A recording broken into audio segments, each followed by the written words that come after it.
Cerita mempersembahkan Sabda Pandita Ratu.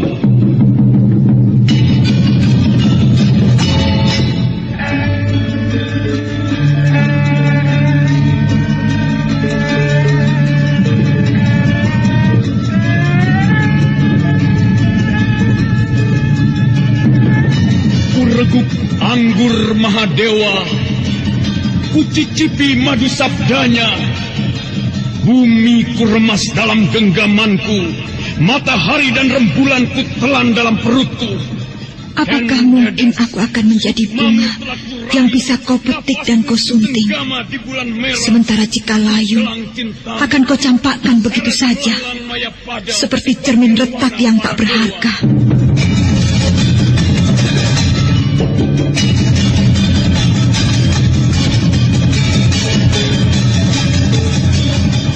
Sabda Pandita Ratu, sebuah kisah penuh dilema, tragedi cinta anak manusia, perebutan tahta, mabuk harta dan duniawi, serta silaunya kehormatan, di mana keangkara murkaan merajalela karena dendam yang membara.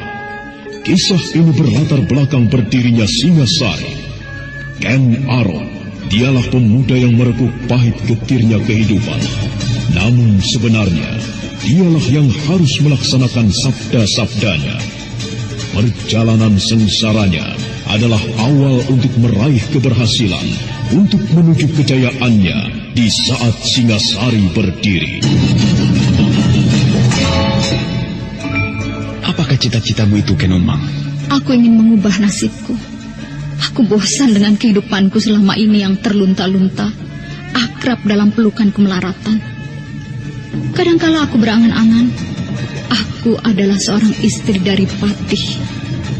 Bahkan lebih gila lagi, aku berangan-angan, andai kata aku adalah seorang permaisuri, maka akan terhapus semua masa silamku, terhapus lenyap, tidak bersisa semua kenangan buruk yang kumiliki. Itulah cita-citaku, Kakang Ken Arok. Bagaimana dengan kau, Kakang? Aku ingin menjadi seorang raja.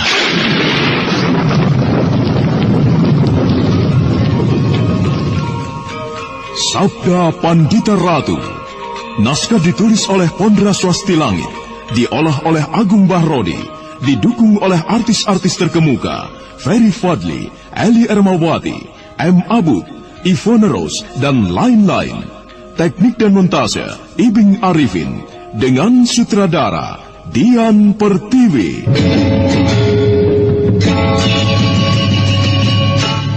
Sabda Pandita Ratu kali ini mengetengahkan episode ke-11 dengan judul Sang Singgasana.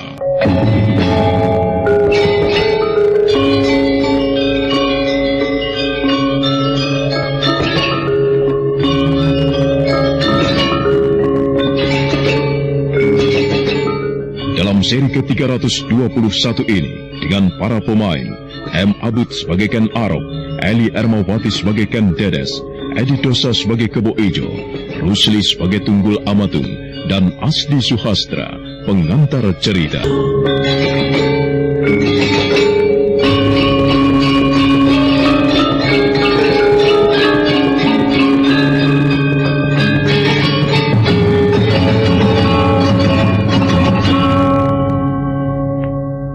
Kebo Ijo menjadi penasaran. Sejauh ini namanya telah melambung menjadi buah pembicaraan orang-orang Tumapel. Ken Arok justru mendorongnya untuk memamerkan bukan saja ketinggian ilmu kanuragan yang dimilikinya, tetapi juga kedahsyatan keris empu gandring yang dipegangnya. Kebo Ijo menjadi bertanya-tanya, pamrih apa sebenarnya yang ada di dalam hati? Jangan membuatku penasaran, Ken Arok. Katakanlah padaku, apa sebenarnya rencanamu? Sudah aku bilang jangan. Percayalah bahwa kelak kau pasti akan tahu. Kau menyiksa perasaanku. Jangan tersiksa oleh sesuatu yang tidak beralasan. Tenang saja, Kebo Ijo. Petir? Ya, mungkin akan hujan. Aku baru saja dari halaman, dan langit bersih, tidak ada mendung. Ada petir tentu ada mendung. Kalau tadi tidak ada mendung, tentu sekarang ada mendung. Tengok saja di luar Kebo Ijo. Aku akan keluar.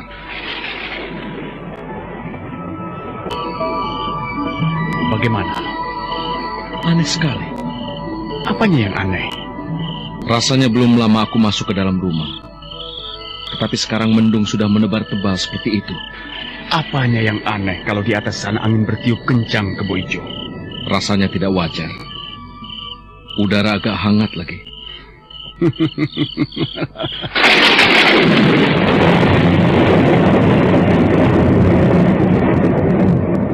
Petir, Tuanku. Kau takut? Hamba, Tuanku.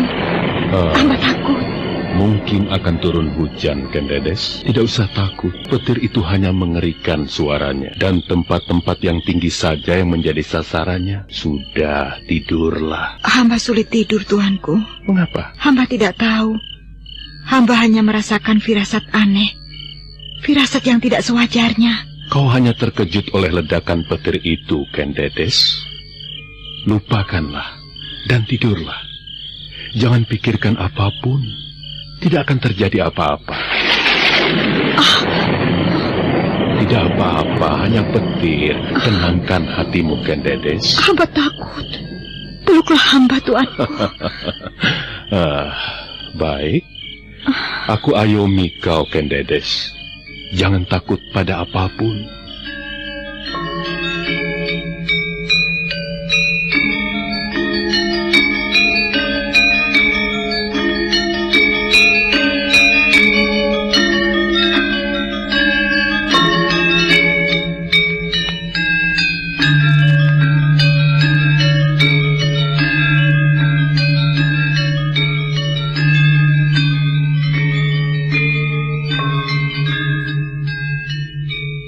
Dengan segenap rasa cinta dan kasih sayangnya pada Kendedes permaisurinya, Aku Tunggul Amatung mendekap. Kendedes seperti mendapatkan perlindungan dalam pelukan suaminya. Tetapi manakala sekali lagi petir menggelegar,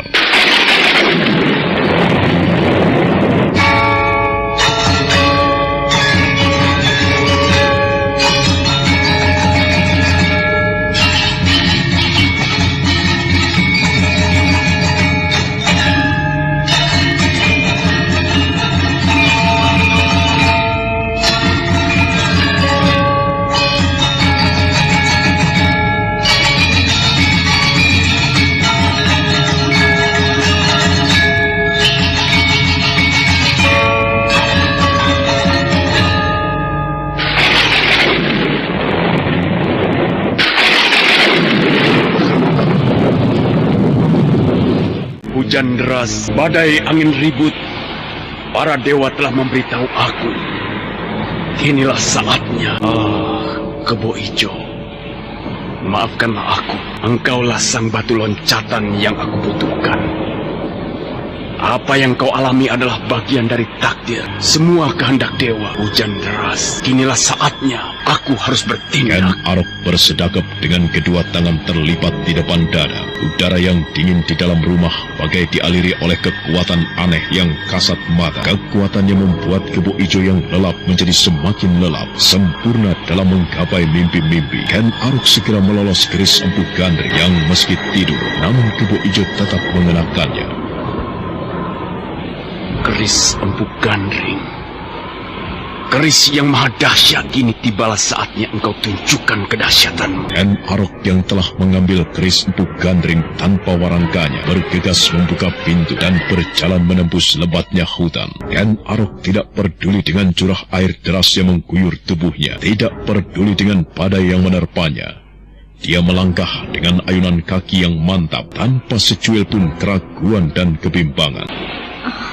Tuanku, Iya. badai semakin menjadi. Bagaimana, Tuanku? Hamba takut. Tenanglah, Hamba takut permaisuri. sekali. Ya, tenanglah. Badai adalah peristiwa biasa. Hujan juga peristiwa biasa. Tidak ada yang layak membuatmu ketakutan. Akan tetapi, hamba takut sekali, Tuanku. Tenanglah, Kendedes. Jangan takut apapun. Kalau aku cemas, justru cemas membayangkan jika ada rumah Kawulaku yang roboh. Tuanku, jangan pergi. Hamba tidak berani sendirian. Oh, aku tidak pergi kemana-mana, Ken Dedes. Hamba takut. Ada aku di sampingmu, permaisuriku. Tata isi hatimu, tata degup jantungmu. Kalau kau ketakutan, aku bingung. Petir kepala. Berat sekali rasanya mataku. Aku mengantuk sekali. Tuanku, jangan tidur. Berat sekali mataku. Aku ingin tidur sejenak, Ken Dedes. Sebentar saja. Berat sekali mataku. Tuanku. Tuanku, hamba takut. Takut sekali. Ada yang tidak beres. Ada apakah sebenarnya? Ada orang yang telah menyebar rasa kantuk yang membuat tuanku aku tidak mampu melawannya. Apa yang akan terjadi di istana ini? Selamat malam, Tuan Putri. Ken Arok, Hamba Tuan Putri. kaukah yang menyebar sumber rasa kantuk itu? Benar, Apa yang akan kau lakukan? Tuan Putri melihat keris yang hamba pegang ini. Apa maksudmu? Hamba akan membunuh aku Tunggul Ametung. Hamba akan merampas kembali Tuan Putri dari tangannya. Aku Tunggul Ametung tidak berhak memiliki Tuan Putri. Gila kau, Ken Arok. Jangan kau lakukan itu. Sayang sekali Tuan Putri. Tuan Putri tentu mendengar suara petir yang menggelegar, hujan yang turun dengan deras serta badai. Semua itu hanya pertanda atas apa yang akan terjadi di malam ini. Tidak bisa dicegah, Tuan Putri. Tidak, jangan kau lakukan itu atas suamiku. Jangan, Ken Arok. Ken Dedes bergegas berdiri melindungi aku Tunggul Amatung yang tertidur lelap di buai mimpi. Direngkuh oleh rasa kantuk yang tidak tertahankan. Namun Ken Arok bagai tidak peduli. Selangkah dia melangkah, setapak dia mendekati aku. Jangan! Jangan bunuh suamiku! Jangan bunuh suamiku, Ken Arok! Tidak, Tuan Putri. Telah menjadi nasib aku Tunggul Ametung untuk menjadi pancatanku meraih tahta tertinggi. Aku harus mati. Jangan mendekat! Jangan mendekat! Menyingkirlah, Tuan Putri. Tidak! Jangan lakukan apapun pada suamiku. Jangan, Ken Arok! Hamba harus membunuhnya, Tuan Putri. Menyingkirlah. Tidak! Tidak boleh!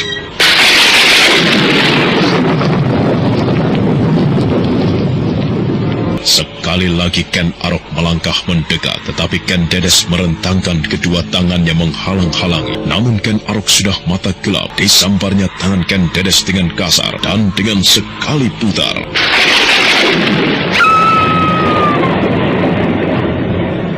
Jangan! Jangan! Jangan bunuh suamiku! Jangan! Ia harus aku bunuh. Aku Tunggul Ametung tidak berhak menjamah Tuan Putri. Nyawanya sebagai tebusannya. Tunggul Ametung, rasakan ini.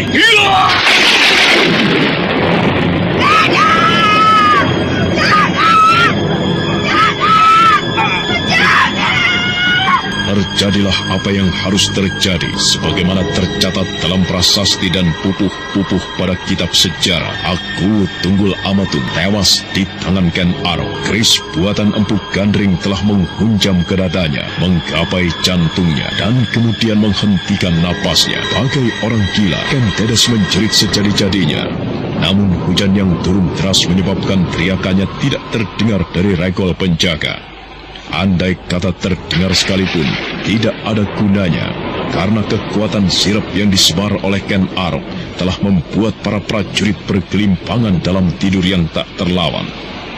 Tertatih-tatih Ken Dedes merangkak, berusaha menggapai suaminya. Bibirnya bergetar dan nyaris tidak bisa berbicara. Dia merasakan apa yang terjadi, bagaikan bagian dari badai dan hujan, bagian dari mimpi buruk. Ditubruknya tubuh aku yang terkulai, tidak bernapas lagi. Tuanku! Tuanku! Tuanku, Tunggul Ametung! Tuanku! Tuanku! Tuanku, Tunggul Ametung! Mengapa kau lakukan itu? Mengapa kau bunuh suamiku? Apa pamrihmu, Ken Arok? Apa pamrihmu? Kenapa bosok? Ayo katakan kepadaku. Apa pamrihmu? Tenanglah, Tuan Putri. Kau telah membunuh suamiku. Kau telah membunuh suamiku. Jebaku, Kenaro. Tenanglah, Tuan Putri. Marilah kita berbicara. Berbicaralah. Katakan kepadaku. Apa pamrihmu yang sebenarnya? Katakan kepadaku. Ayo. Tuan Putri. Katakan apa pamrihmu. Hamba mencintai Tuan Putri. Hamba tidak bisa melihat Tuan Putri dimiliki orang lain. Tuan Putri ditakdirkan menjadi istri hamba. Ngomong kosong, Kenaro. Bersetan denganmu. Kau pikir aku akan terpesona oleh rayuanmu yang membuat aku mual itu? Tuan Putri, marilah kita melihat ke diri kita masing-masing. Silahkan Tuan Putri melihat siapakah aku sebenarnya. Sebagaimana Tuan Putri akan melihat siapakah sebenarnya Tuan Putri Kendedes. Badai dan hujan telah mereda bersamaan ketika aku telah terbunuh. Di luar hanya menyisakan gerimis yang turun rintik-rintik. Hawa dingin kemudian menyebar kemana-mana. Adalah Ken Arok yang berdiri di hadapan Ken Dedes bersedekap. Matanya terpejam. Ken Dedes yang kacau jiwanya terpancing untuk memperhatikannya. Lamat-lamat Ken Dedes melihat wujud lain pada wajah Ken Arok. Seolah ada dua wajah yang dimiliki pembunuh suaminya itu. Itulah wajah Rakai Walaingpu Kumbayoni. Tuanku Rakai Walaingpu Kumbayoni. Apakah kau masih akan menyalahkan aku, Permaisuri? Tidak, tuanku. Hamba mengerti. Waktu telah lama berlalu. Ken Arok tidak lagi berada di dalam istana. Langit yang semalam menumpahkan hujan sedemikian cepatnya pula menyibak. Mendung tebal hanya ada di bagian barat. Ken Dedes termangu bagaikan patung. Dia bersimpuh di hadapan jasad suaminya, Tunggul Amatung. Tuan Putri, hamba mohon ampun. Kemarin Tuan Putri telah memerintahkan kepada hamba untuk membangunkan Tuan Putri jika kesiangan. Sekarang sudah pagi. Matahari telah mengintip. Ampun, tuanku. Silahkan tuanku bangun.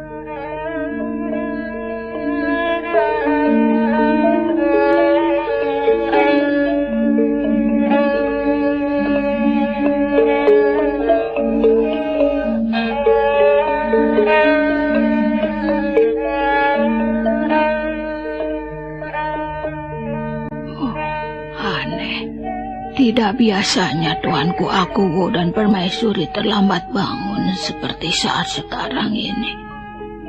Oh, pintunya tidak tertutup. Mban itu menjadi semakin curiga ketika dengan ujung jarinya dia memberanikan diri mengungkit pintu. Dan dari sela-sela pintu yang terbuka, Mban itu tidak melihat aku dan permaisurinya di pemparingan. Ampun tuanku dan tuan putri, hamba mohon ampun. Sudah waktunya tuanku dan tuan putri bangun. Hari sudah pagi.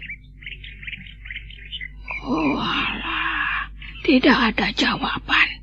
Aneh sekali, tidak biasanya demikian. Apa yang sebaiknya aku lakukan? Ada apa, Nyai? Ampun Tuan Senopati. Kebetulan Tuan Senopati berada di sini. Hamba akan melaporkan sesuatu yang tidak sewajarnya. Ada apa? Ada apa? Tuanku aku belum juga bangun. Hamba kira ada sesuatu yang telah terjadi. Mungkin masih tidur. Semalaman hujan deras. Ya, jadi tuanku aku belum bangun. Padahal aku harus melaporkan bencana yang terjadi semalam. Beberapa rumah ambruk diterjang badai. Akan tetapi Tuan, sebaiknya Tuan memeriksanya. Pintu bilik peraduan Akuwu tidak terkunci. Rasa cemas pada emban itu ternyata menulari Senopati Pragolapati. Dengan diiringi emban itu dan seorang prajurit, Senopati segera bergegas menuju bilik peraduan Akuwu Tunggul Amatung. Sebagaimana dikatakan oleh emban, Pragolapati memang melihat sesuatu yang mencurigakan. Tuanku, hamba Senopati Pragolapati. Hari sudah siang, tuanku. Sudah waktunya tuanku bangun. Tuanku, hari sudah siang. Sudah waktunya tuanku bangun. Tidak ada jawaban, Tuan Senopati. Baiklah, kita buka saja. Kita lihat apa sebenarnya yang terjadi. Tuanku, apa yang telah terjadi, tuanku? Tuanku aku. Apa yang Paduka alami, Tuanku? Tuan Putri, Tuan Putri. apa yang terjadi? Iya. Tuan Putri, berbicaralah Tuan Putri. Keris milik Kebo Ijo tertinggal menghujam di dada tuanku aku. Bedebah, Kebo Ijo kepala. Senopati Pragolapati, Mban yang mengiringinya, serta seorang prajurit yang ikut masuk ke dalam ruang itu, semua terperanjat menemukan tubuh Aku Tunggul Amatung sudah tidak bernyawa lagi. Dan di dada Aku masih tertinggal keris empu gandring yang dikenali sebagai keris milik Kebo Ijo. Sedangkan permaisuri Ken Dedes yang hamil hanya duduk bersila dengan tatapan mata kosong, seolah tidak mendengar apapun ketika Pragolapati memanggil namanya. Maka gegerlah istana Tumapel. Beberapa emban segera memapah Ken Dedes yang mendadak linglung dan segera merawatnya. Sedangkan beberapa prajurit segera mengurusi jasad Aku Tunggul Amatung. Apa yang terjadi itu bagaikan ledakan petir yang menggelegar di siang bolong yang mengejutkan rakyat Tumapel. Berita yang mengalir ketok tular dari mulut ke mulut itu segera merambat kemana-mana. Dan tidak berapa lama kemudian, di halaman istana sudah penuh dengan orang yang ingin mengetahui apa yang sebenarnya telah terjadi. Juga berbelasungkawa, bahkan banyak sekali yang menangis. Kakak, benarkah terjadi ini? Tidak bermimpikah kita? Tuanku Aku telah pergi untuk selama-lamanya. Benar, Nyai. Jadi inikah arti firasat buruk semalam itu? Hujan deras, petir, dan badai adalah sebagai bertanda kematian tuanku Aku yang sangat dicintai oleh rakyatnya. Iya. Kasihan ya, Kang. Tuan Putri masih belum lama menikmati kebahagiaannya sebagai permaisuri. Tiba-tiba suaminya telah pergi mendahului untuk selama-lamanya. Ya, kasihan sekali. Sebuah cobaan yang maha berat sedang dialaminya. Kematian Aku Tunggul Amatung benar-benar menjadi berita yang paling mengejutkan Tumapel. Rakyat datang berbondong-bondong ke istana untuk meyakinkan berita itu. Dan sebagian orang bahkan kemudian menjalar menjadi semua orang, menghubung-hubungkan apa yang terjadi dengan hujan dan badai yang terjadi sebelumnya. Para senopati dan para prajurit semuanya, sebagaimana yang kalian semuanya telah ketahui, bahwa Aku Tunggul Amatung telah berpulang. Bukan dengan cara yang seharusnya, akan tetapi karena dibunuh oleh orang. Di dadanya tertancap sebilah keris, yang kita semuanya telah mengenal siapa pemiliknya. Ia adalah Kebo Ijo.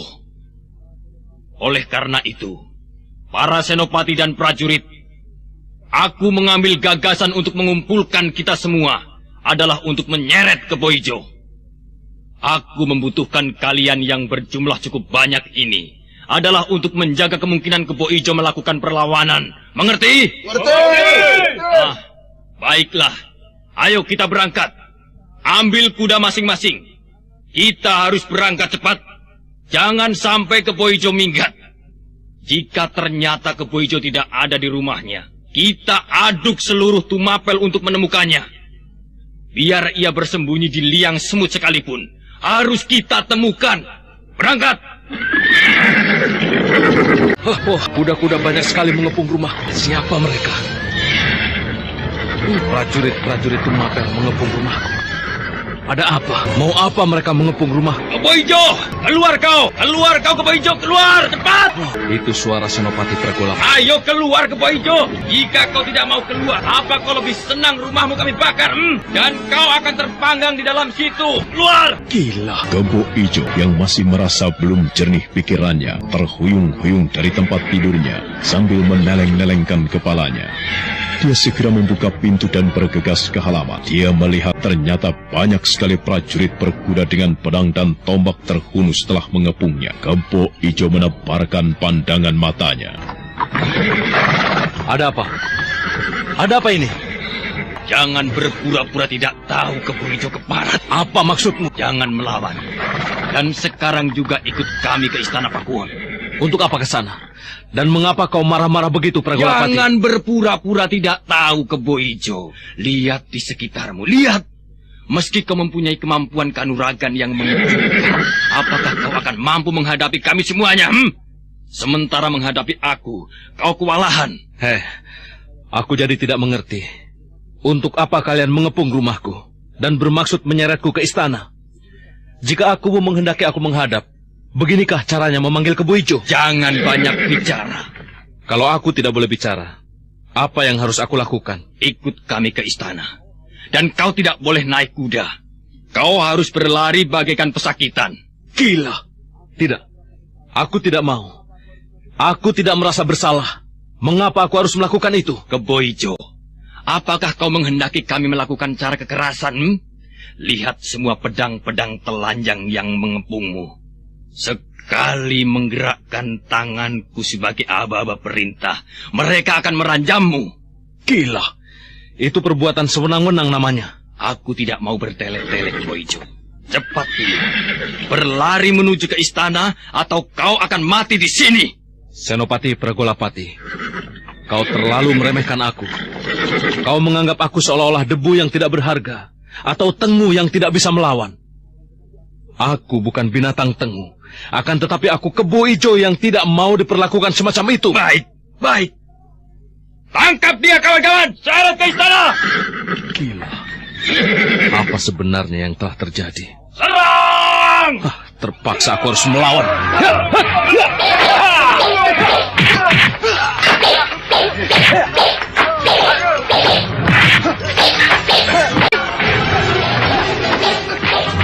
Maka demikianlah Kebo Ijo yang masih kebingungan tidak habis pikir atas apa yang terjadi. Diserang dari segala penjuru. Kebo Ijo terpaksa harus berloncatan menghindari sambaran-sambaran pedang dan ayunan tombak. Kebo Ijo kewalahan. Itulah sebabnya dia bermaksud mencabut kerisnya. Tetapi... Kemana kerisku? Mengapa tinggal warangkan saja?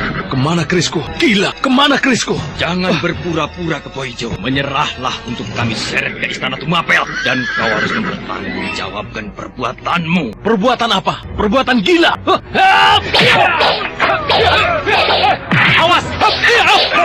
Pertempuran semakin meningkat. Semakin banyak luka-luka yang dialami Kebo Ijo. Dan luka itu terasa sangat pedih. Namun bukan berarti Kebo Ijo tidak mampu berbuat apa-apa. Sambaran pedangnya justru membuat beberapa prajurit terluka. Bahkan ada yang terluka sangat parah. Rasakan ini!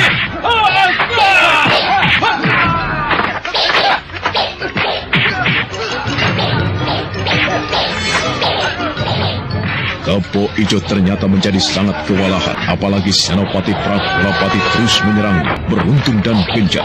Kebo Ijo sibuk menghindar dan menghindar. Hingga sampai pada saatnya, Kebo Ijo tidak mampu lagi menahan kemarahannya.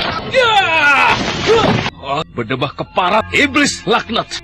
Bisanya hanya mengeroyok, pengecut semuanya. Tetapi inilah Kebo Ijo. Inilah aku, Kebo Ijo. Hiya! Mundur semua! Kepung rapat tangan! Yang bersenjata tombak menyerang! Kebo Ijo yang tubuhnya bersimbah darah itu segera mengambil sikap untuk membangunkan ajiannya yang dahsyat. Sebuah ajian yang dipelajarinya dari Ken Arok. Ajian yang diberi nama oleh Kebo Ijo sendiri. Aji Sawur Endok Amun-Amun. Ayo, majulah kalian semua. Majulah kalian semua. Ayo, mendekatlah. Mendekatlah kemari. Mendekatlah kemari jika kalian ingin lebur oleh ajian Sawur Endok Amun-Amun. Ayo, mendekatlah kemari. Aji Sawur Endog Amun-Amun. Ya, sebuah ajian yang aneh. Baru kali ini aku mendengar nama itu. Baiklah, aku akan mencobanya. Aku ingin melihat sejauh mana ketinggian ilmu yang dimiliki Kebo Ijo itu. Ayo, mendekatlah. Mengapa kalian bingung? Tidak berani mendekat. Ayo, mendekatlah. Aku akan melawan ajianmu, Kebo Ijo. Nah, inilah ajian pusar angin.